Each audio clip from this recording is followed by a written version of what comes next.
Hi friends, தூங்கி எந்திரிச்சாச்சு. இப்போ காலையில் என்ன பண்ணுறேன்னா, இங்கே பாருங்கள், கருவேப்பிலை, நெல்லிக்காய், மோர் போட்ட ஜூஸ் ரெடி பண்ணியாச்சு.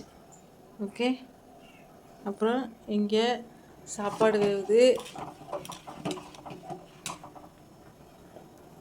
என்னமாரி நெல்லிக்காய் ஜூஸ் காலையிலே குடிங்க, உடம்புக்கு ஆரோக்கியம், முடி கொட்டாது. அப்புறம் உடம்பு குளிர்ச்சியாக இருக்கும். ட்ரை பண்ணுங்கள்.